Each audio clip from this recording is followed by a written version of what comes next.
Hey, it's Alex Radcliffe from Board Game Co., and this is going to be the 2021 upcoming Kickstarters. And this is something that I had no real plans on doing, but I had enough questions, enough requests, enough things for people asking for both late pledge coverage as well as upcoming Kickstarters, and I like doing more stuff. I like adding to what I do on this channel and adding to, well, I guess my general knowledge of this space. And so I spent a lot of time the past few weeks trying to get together my list, get together my notes. Not all of these that I'm going to cover am I going to know as much as I would like. Some I know more than others. Some I went into more of a deep dive depending on how interested I was. Some I'm covering on a cursory level. Additionally, this is not going to be every single Kickstarter I found because for two reasons. One is because this video would be excessively long, and two is because a good percentage, I would say roughly a little over half of the Kickstarters that I found and that were coming 2021 were either coming in the second half of 21, which are a few, but more specifically, there are a whole bunch that had no date attached at all, no date announced whatsoever, or at least no date that I could find. There's a distinction there.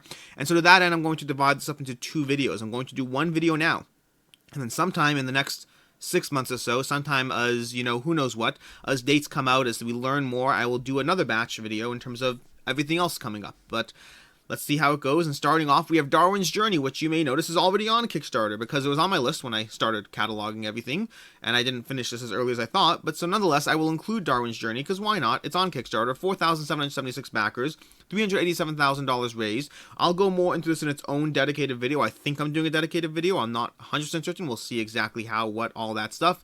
But this is Darwin's Journey. It's by Simone Liciani, Nestor Mangoni, and Paolo Voto with the art. And this is by, what's it called? This is by the company, I can't remember the company, Thunderworks Games is the company behind this game, and you can go ahead and check it out. It's going to be a heavy Euro game, lots of merging different, things, how to optimize. To give you context, the designers are going to be designers of Barrage, the designers of Voyage and Marco Polo, the designer of Newton. You're going to very much have that heavy Euro theme going on in this game. And that's going to be, well, it's on Kickstarter now. Moving on, we have Epic 7. Epic 7 Arise is coming to Kickstarter January 12th, so that's going to be, well, pretty soon. And this is going to be a, what's it called? This is going to be a semi-cooperative, campaign-based scenario thing with lots of characters moving around in a map, lots of abilities, lots of everything. The miniatures in this game, if you scroll through, I don't know exactly what's on what page over here, but if you find some of the miniatures, you can look on Board Game Geek. They have a lot of pictures. They may well have over here. I wonder if they have some more over here. I don't know what they do and don't have on this page, but they have a gallery. They should have something here. But nonetheless, this is an interesting looking game that is getting a lot of buzz. It's based, I believe it has a actual intellectual property behind it as well, but it's one that has both standees and as well as miniatures in the game. Lots of character abilities, which automatically means I'm paying attention. For me personally, the art style is not something that I'm personally drawn in by. I just never have been personally drawn in by any form of manga or anime or anything along those lines or anything remotely similar. So to me, I am not visually attracted to the game, but I am always intrigued with this style and genre of game. And depending on how the Kickstarter plays out, depending on what shows up, depending on what the gameplay looks like, I may or may not be interested myself. The other thing I am always wary of is the semi-cooperative element. I have played games with semi-cooperative that I have kept and enjoyed, but it has semi-cooperative gameplay, and in general, I would say far more often I do not keep semi-cooperative games. And that's going to be, again, January 12th. Coming January 13th, we have the CoMon trilogy of games, the Warner Brother trilogy, Scooby-Doo, Looney Tunes, and Teen Titans Go for a multi-game Kickstarter, which I think is the first time CoMon has done this. In addition to first times, what they're doing, not the strictly speaking first time, but they are giving pre-painted miniatures in this game, which is something we haven't seen from CoMon in a long time. I could be mistaken, but I think the last time they offered painted miniatures was going to be Arcadia Quest way back when. And I believe that those were hand-painted. Pre-painted miniatures is something we're starting to see more and more often in different games. I think most recently we saw them in, what's the game, Freedom 5, we saw them there. We have seen them other places as well. CoMon has done them in the Grizzled, the Deluxe Edition. It just wasn't a Kickstarter, or at least I don't think it was a Kickstarter. It's going back far enough, I could be wrong for that. But Scooby-Doo, Looney Tunes, and Teen Titans. And for what it's worth, I've played the Scooby-Doo game, and I thoroughly enjoyed it. I am 100% getting the Scooby-Doo game. I am not yet sure about Looney Tunes and Teen Titans. I find with these more kid-based games, I do like them to a degree. I would say kid-based and or younger audience and or family and or gateway. They have their audience for sure. Marvel United is great. The problem is I don't play them as often. So the question is, how many do I really need in my collection? That being said, it's come on, which means I am interested and probably will end up getting all three. The Scooby-Doo one I played on Tabletop Simulator. Quackalope has a video of all three of these games being played on his channel on Tabletop Simulator. I joined the Scooby-Doo one, and as well as Board Games in a Minute, Sarah Shaw, and then some other content creators, Lord of the Board, Raul Graviola, I think is his last name. There are a few other content creators involved in the other games. You can check those all out. They all look fun and interesting, but the only one I've played is Scooby-Doo, and I'm excited for all the stuff they bring to the table. I'm excited for the tons of extra stretch goals that there, of course, will be. I don't know what they're going to have in terms of traps or abilities, or they will almost certainly have bosses after bosses after bosses, those evil bosses from Scooby-Doo, and you flip them around that they're really just who knows what. Teen Titans is not a property I'm really familiar with. Looney Tunes is a property. I do love Looney Tunes as a property. The game itself I have no real knowledge of, at least not yet. And that's going to be Cool Mini or Not, the trilogy, coming January 13th. Coming in at January 18th, we have Carnegie by Xavier Georges, and this is one that, the designer is one that I'm a huge fan of. He's designed Carson City, he's designed Gingopolis. Gingopolis, by the way, is getting a reprint. Designer of Black Angel, which I haven't played, but is on my shelf, and designer of Trois, which I have played, and I do love, one of my favorite games, with artwork done by Ian O'Toole, and gameplay mechanisms that appeal to me. There's this idea of the game, I can't remember all the details I pulled together. I did this briefly before, because they actually pushed off the Kickstarter. This Kickstarter was pushed off, and so it's coming to Kickstarter, like I said, January 18th now.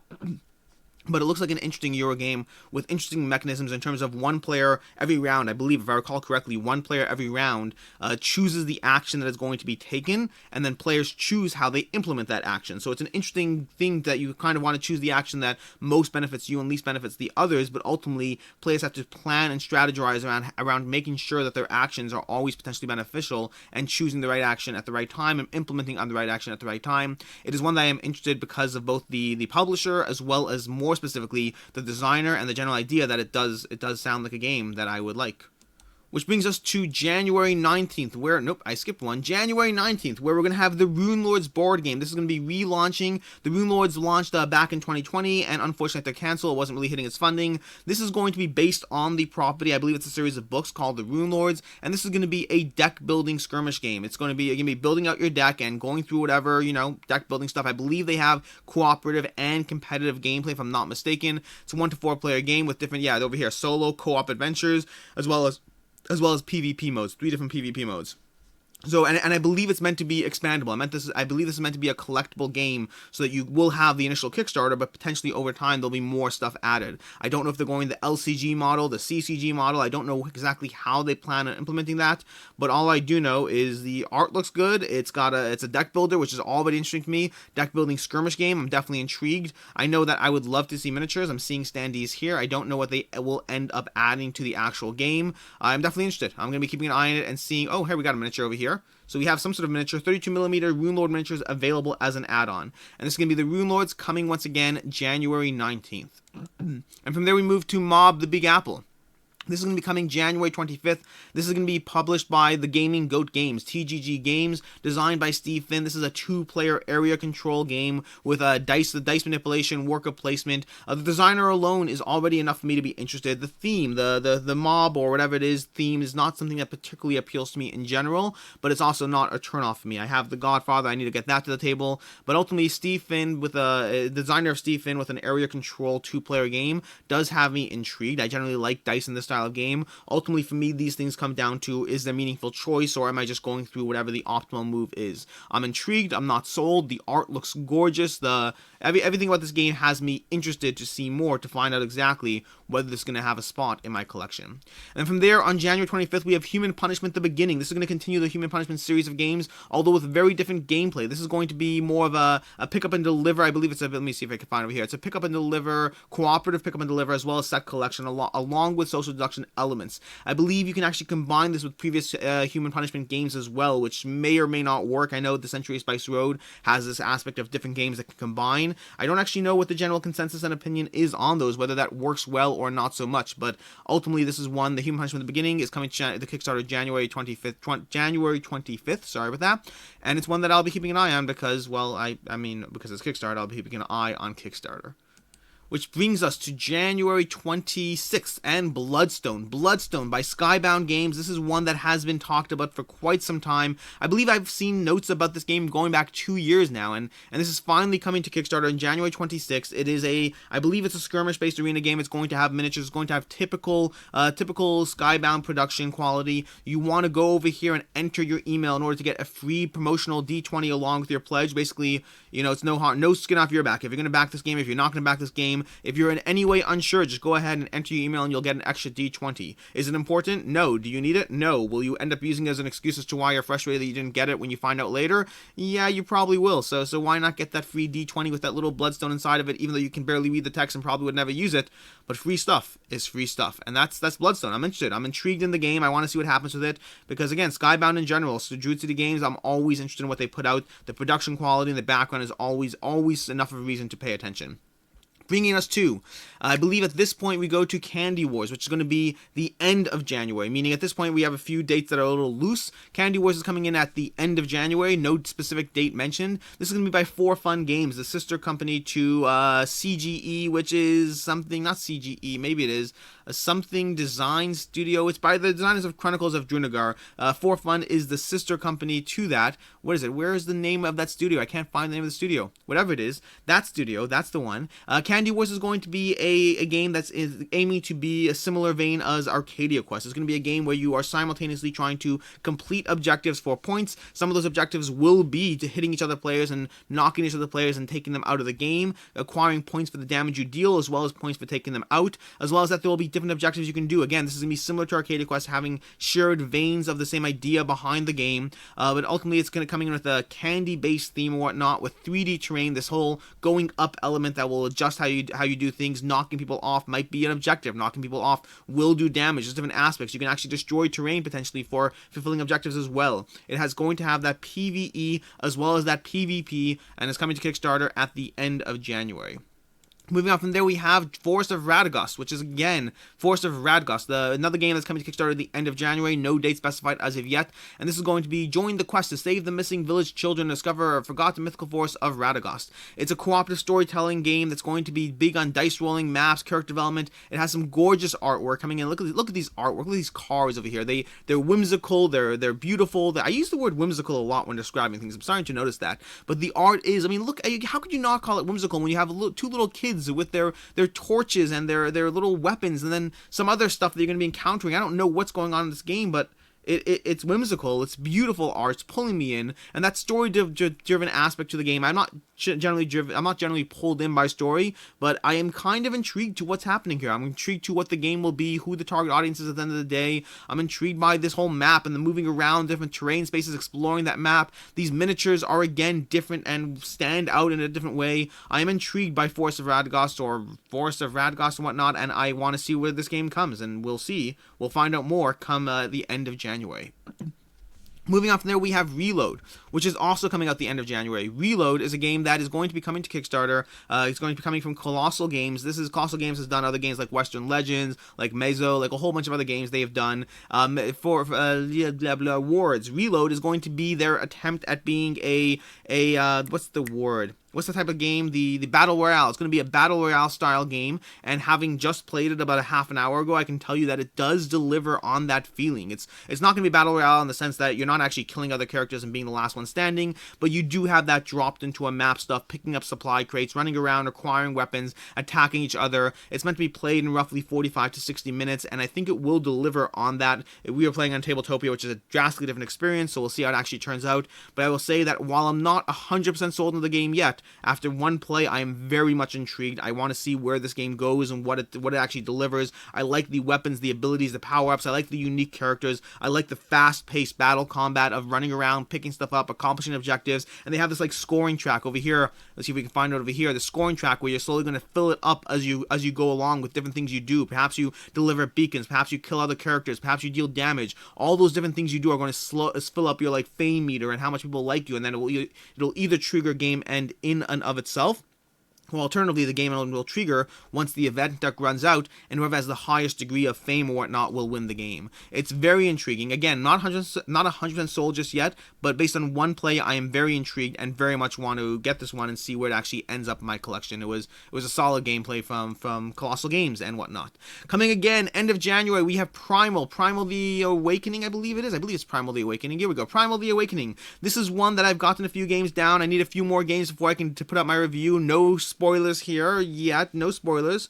But anyway, Primal the Awakening is coming to Kickstarter the end of January, and it is one that is a boss battling experience in which you'll be facing off against various boss creatures. I wish they'd give me this dragon. This dragon looks a lot cooler. But you're going to have the miniatures that you're going to be fighting these bosses. It's ultimately going to be card management as well as a little bit of board management. There is going to be board management as you circle the various monsters, circle the various creatures, and take advantage of where they are, where they're weak, where they're not, the different AI decks of the creatures, when and how they attack, and getting that feeling and that knowledge of the monsters that you're going to be fighting. But along with that, and more importantly, it's going to be a deck building game. Not deck building doing the game, but deck building in between games. You're going to be building out your gear, your equipment, your deck. You're going to be cascading those all across the board in terms of sequences to utilize your abilities from your cards. Perhaps you discard cards to help your allies. Perhaps you discard cards for their abilities. Perhaps you play cards into your sequence in order to get what you need out of the combination of abilities. It very much is an optimization puzzle, and I do enjoy optimization puzzles, and that's as far as we'll go because I'm drifting into spoiler territory, and I will have a review coming, so I'd rather not do that. Coming in February. That's everything January. January's going to be a packed month, apparently. Coming in February, we have CoraQuest for coming Kickstarter on February 1st. CoraQuest is another game that I have played that I have a review coming soon. And spoilers or not, I will tell you I like this game straight up. I highly recommend this game. I will have a review coming, but you don't need to watch it. You're wasting your time. It'll be with my daughter. Maybe you want her opinion. But CoraQuest is a delightful family-weight game that is meant to be basically a dungeon crawler with a kid-centric audience. It's going to be obviously focused around a younger audience, and it does well in that regard. It is a solid dungeon crawler designed by father and daughter, designed by Cora and Dan Hughes in lockdown, where they wanted something to do, and they said, hey, let's design a board game. And then they proceeded to continue to design a board game and draw the art for the board game and come up with the mechanics and use drawings and art from other characters on this website. You can head over to this website, you can submit your own art to the game. You can submit your own art to be utilized in the game. I think they're basically at completion, so there's no guarantee what will be submitted. But hey, if that's not good enough, you can always create your own hero. They will be giving you a hero creation guide of how to create your own hero, print out your own stuff, and make your own standee in order to, well, utilize that hero in combat. It's adorable, and yes, it is whimsical. And then from there, we're going to go to, continuing on in February, we're going to have Quodd Heroes, which is coming in February at some point, I believe, at least as of now. I think they've said February. They've announced it in 2021, and I believe they teased February as when it's coming out. Quodd Heroes is going to be the second edition of Quodd Heroes. This is going to be a game designed by Ryan Ilya and Wonderment Games. I just put up a review of this game because they had a new one coming, so I figured I may as well review it now. And the second edition is going to be cleaning up that initial game. It's going to be adding more content, I assume. I don't actually know what they're doing entirely, but adding new content likely, cleaning up the rules, streamlining some aspects of the game, because overall, while the game is well liked, while the game was well received, there were complaints about the ease of the rules and how simple things are, as well as how crazy things get as they all interweave with each other. And so they're trying to clean up the core experience of Quodd Heroes and give you a better game for it, which I like Quodd Heroes enough that I am, well, almost certainly going to be all in on that one. Quodd Heroes is going to be a very much a action programming style game where you're going to be trying to program your little quads as they tumble around the map, trying to think 2 or 3 turns in advance as you tumble, jump, hop, skip, and move around and use a portal and teleportation and hop up from under a tunnel and bounce on a spring and do all those kinds of crazy things in order to achieve your goals in this game. It is more fun than it is strategic, but it is strategic, and yet it's just craziness. It's craziness, and I love this game. Moving on from there, we're going to have Velocity Vanguard, which is coming with a relaunch in February. And speaking of Quodd Heroes, these games have a degree of similarity, not in their actual gameplay in any way, but rather in the general feel of having objectives, of having variable gameplay modes, cooperative, competitive, solo, all those different gameplay modes, and then combining that with a form of action-driven whatever that will hopefully get you to where you need to be, but may just as easily end up in craziness. And then again, like Quodd Heroes, where they have that action aspect to the game, and then they also give you the cards to mix things up. Similarly here in Velocity Vanguard, they're going to be giving you these cards, these abilities, that both the character abilities as well as ship abilities, that will completely mix up the experience of how you're going to fire missiles, escape, move different things, get a little more tactical maneuverability, save up energy round to round. It's going to be an excellent experience that I have so far played on Tabletop Simulator. Since their last Kickstarter, I've played this game on Tabletop Simulator with the designers. Absolutely am solidly interested in this game. Like, I need to play it more. Obviously, I've only had 2 plays under my belt so far. I need to play it more. But I am so ridiculously hyped for this game, and expect to see me pushing this game as much as possible, because ultimately I want to see it fun just so I can get my hands on a copy. This game was a lot of fun to play. I highly recommend it. It is it's interesting. It has this whole shipboard over here. Let me see if I can find it over here and explain it, because I know it a lot more now. But they have this sort of momentum aspect to the ship, that the way you're going to be programming it out is you have your individual shipboard where you're going to be moving your little token around the board in terms of illustrating both how you're turning as well as which direction you're moving. And so there is this element of drift in space. You set a course and you will move that direction. It doesn't matter if your ship turns. Your ship will turn and you'll start heading in one direction, and then even as you turn, you'll still have that direction until you apply thrust. Then you'll start drifting this direction. You'll be slowly moving around the board following the laws of physics, or at least physics as they have been condensed down into this little abstracted space journey. But it is very intriguing what it does. My biggest concern when I last saw the Kickstarter was that it would be a one-trick pony, something that got boring as soon as you figured out how to manipulate the movement of your ship. But that won't, or I shouldn't say that won't happen. I don't think that will happen, having played the game, because of those abilities that mix things up. It is one thing to be a one-trick pony when you're trying to go from point A to point B and you figure out how to move your ship. It's another thing to be a one-trick pony when someone else is launching missiles at you, another player is dropping mines, and this scenario you're racing to the end, and that scenario you're trying to take out of the ships. The scenarios are going to mix things up drastically differently, and the other players and the way they get in your way or do things is going to make it so that you can never just simply figure it out and move on from there. It's always going to be a puzzle of how to take advantage and get a feel for your ship's movement while also shooting missiles in space and doing other things that will, well, screw with your opponents.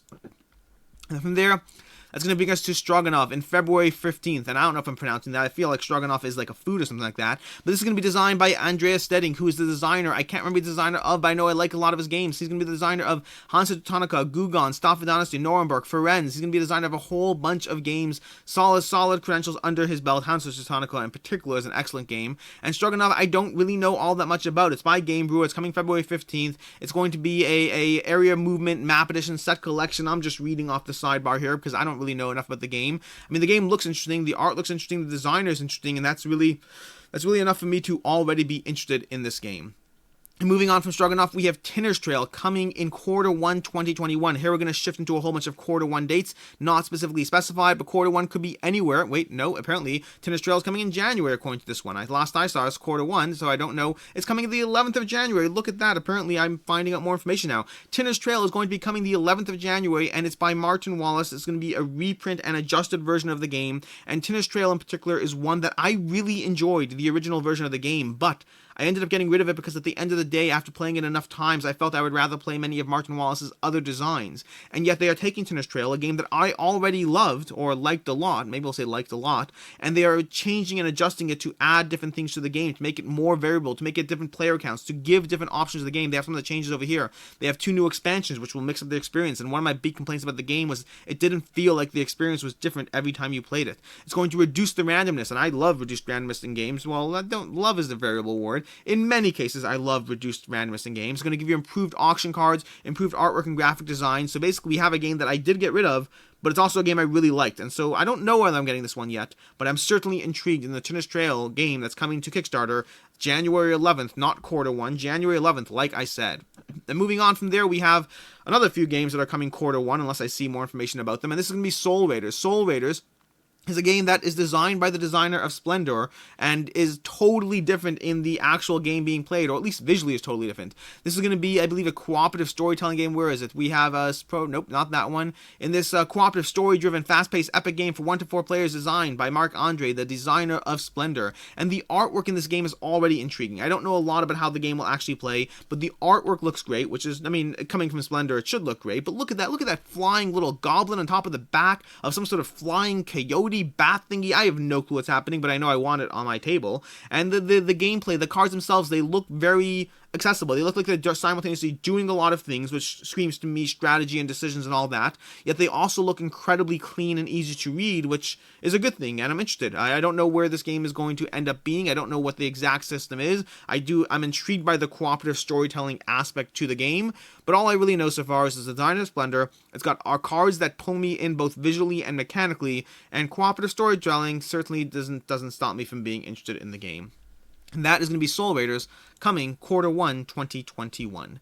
From there we got Quantum Shock, which supposedly is also coming Q1. Quantum Shock is a game that I don't know a lot about this one either. This is going to be a sci-fi horror board game for 1 to 4 players with modular map tiles. It's basically a miniature game, miniature exploration game with a heavy focus on the horror aspect. I don't know how that actually implements itself in a board game, meaning obviously it's going to be similar to games like, I don't know, games like Zombicide, like Cthulhu Death May Die, like the most recent one, Neomorphosis, which is on Kickstarter. It's going to have those general broad strokes of the genre, yet in some way it's going to differentiate itself in some sort of horror aspect, and I don't know what that ends up looking like. I can tell you that the renders look amazing, but renders are just renders, so I'll wait till I see the actual Kickstarter page. I'll wait till I see more information about the game, what's actually going on here, what does it do to stand out from other games in the genre. Which brings us to Eternal Palace, coming to Kickstarter in Q1 2021. You see this time it actually says Q1.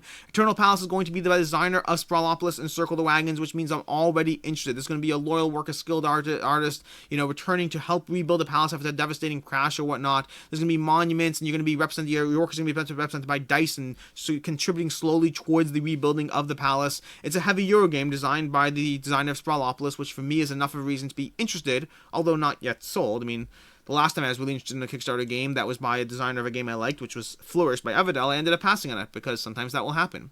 And then from there we have Sankokushin 5 Sacrifices coming in Q1 2021, and this is currently the page with the most recent update, which is just a ton of information. This is going to be a boss battler game with just a ton of stuff going on in this game. This amount of content. Look at this miniature. Look at this thing. This thing looks gorgeous. I have no clue what's going on here, but it looks intimidating too. But it's going to be a boss battler game where you have to manage the actual board states. You have to figure out you're going to be slowly but surely upgrading your characters, developing your characters, potentially losing your characters to different events, and that's basically it. It's a boss battler. They had a recent Kickstarter with one of the gigantic miniatures that has gameplay elements that just finished, and this one's coming in Q1, and we'll see how it actually goes, but color me interested, color me intrigued. Look at this map state. I don't actually know whether this is as much for me or not. I still to this date have not played Kingdom Death Monster, and I just don't know how I feel ultimately about the actual experience presented on the table here, but at the very least I'm interested. I mean, it looks cool. Look at this. It just looks cool. Visually it does pull me in a lot more than Kingdom Death Monster ever did. Moving on from there, we have Batman: The Dark Knight Returns. This is going to be by Cryptosaic Games. This is coming to Kickstarter in early 2021, so we'll see exactly when that actually means. Early 2021 can mean anything from now to, I guess June 30th is this extent of what I would call early 2021, and this is going to be, like I said, I don't actually know much about the game itself yet, but it's by Cryptosaic Games. They don't really have a ton of knockout hits in terms of the games they deliver, but they have delivered a lot of solid games, and I don't know what this will be. I don't know what it's going to fall or what it's actually going to be, but it's likely going to have miniatures because, Cryptosaic and Batman and miniatures, I imagine it's going to have miniatures, and we'll find out together in early 2021. Coming from there, we have Agemonia. Agemonia is going to be coming again in early 2021. This is one that is by the designer, not designer, it's by the company that put out Eclipse. I can never forget how to pronounce their name. It's Litipoli. I don't know the name of the company, but Agemonia is a rich world of high fantasy, unforgettable adventures. I believe it's cooperative board game set with an expansive campaign, story-driven. If you look on Board Game Geek, the people who have experiences on Tabletopia or Tabletop Simulator, whatever it is, seem to be giving the game incredibly high praise, and I'm interested for that alone. People are playing the introductory scenarios and are being completely hooked. And so for me, combine the designer of Eclipse with the fact that people who have experienced this seem to be enjoying it so far, and I'm very interested to see what will actually develop here and what kind of experience we're getting. I will admit I am not pulled in by the art. In fact, looking at this art, I would say that, well, I didn't think it was by the designer of I didn't think it was by an established company. I thought it was a little bit glaring in the contrast from the Agemonia to, or is it Agemonia? I don't know, to the various, just the whole art visual thing here is not pulling me in. But their credentials combined with the people playing this game, that's enough for me to pay attention for when this Kickstarter goes live. And it has some sort of miniatures. I don't know exactly what. These creatures over here are intriguing, if nothing else. And that's going to bring us to 222. Mythic Battles Ragnarok coming again in early 21. Mythic Battles is a game that I personally liked but did not love, and for me, the sheer amount of content of the game drove me away from really trying to keep it and continue diving into it. I gave it a few games, and I was intrigued in the combat system, but ultimately, the sheer amount of content intimidated me, and to that end, given a choice between continuing to play it and see if maybe it really pulled me in versus passing on it and going to back to the other games myself that I'm still not playing, or I am playing games. I got a comment today, I frequently do these videos of games leaving the collection, and I got a comment saying, sometimes I got the feeling you don't play any games, and I'm like, I play over 800 games a year. I play a lot of games, I just don't play games as much as I'd like to play games, and I get rid of a lot of games because I get a lot of games. So the point is, I do play games, so when I say things like I should play more games, take it with a grain of salt, I do play plenty of games. But Mythic Battles Ragnarok, this is going to be their, I think, the third Kickstarter in the line. I'm not entirely sure. I know they had one. I know they had 1.5. I don't know if they had another one. But Ragnarok is coming with new miniatures, new stuff that I am totally 100% interested in all the miniatures therein, but not actually interested in the game because it's going to be a ton of stuff. It's going to be like $500 all in or something like that. I don't know. It's going to be a lot of content for a system. If you love this system, go ahead, get more. I certainly would. If you are intrigued by the system and you haven't gotten it yet, this is a good time to jump in on the Mythic Battles universe. But if you're like me and you've played the system, well, it's just more miniatures for a game that's fine, but didn't do it for me personally. Which brings us to Slay the Spire, coming supposedly in spring 2021. Slay the Spire, the board game. This is going to be obviously based on the Slay the Spire video game. And oh my gosh, am I excited. I'm 100% prepared to be let down on this game. I expect to be let down. The magic of Slay the Spire. If you haven't played Slay the Spire on Steam, stop this video. You can come back later. You don't have to come back at all. Go ahead and get Slay the Spire on Steam. Download it, play that game. It is one of my favorite deck building games of all time, and it's one of the few video games that I hope to play for a very, very long time. It really does give you a genuinely amazing deck building experience, one in which you are simultaneously going to be leveling up your character through the collection of artifacts and upgrades and all these different things, and then going into battle with these modifiers and these different creatures and stats and strength and who knows what kind of things going on in the game. But my problem here is my love of the game means I am automatically interested in Slay the Spire. I'm automatically interested in paying attention to this Kickstarter, and I'm almost certainly getting it. But I'm also prepared to be let down, because if they stay true to the video game, then there's going to be a degree of maintenance and tediousness that does not complement this game. And if they drift from the video game, then how much of it is really Slay the Spire versus just a different deck building game? It feels like a lose-lose. I love Slay the Spire, and I love it in its current implementation, and I certainly want to have a tactile version of that game. I just don't know if it can be done properly. Slay the Spire has so many different things that they are able to do. Things like adding cards. Every time you cycle a card through a discard, you'll pop up another card. Every time you play this card, you'll double it. There's different things and different mechanics you can do when you're not tied down to a physical deck, and you can just do the magic of ones and zeros in the computer. And so Slay the Spire, I expect to be disappointed by, but I'm very, very, very interested in it.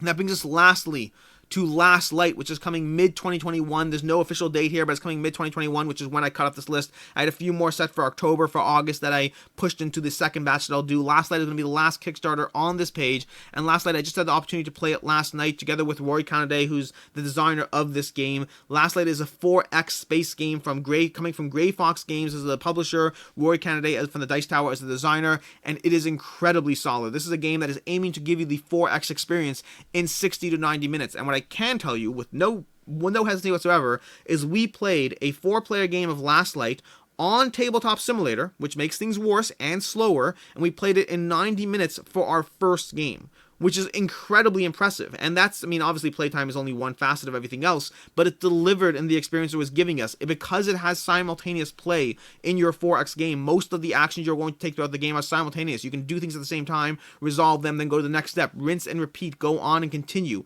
It is not going to give you the depth of Twilight Imperium. It is not going to give you the depth of Clash of Clans or any... Is it Clash of Clans? I can't remember. I think it's Clash of Clans. In any of the games that are 4X, that are 4-hour-long experiences, Last Light is not going to give you the depth of those experiences.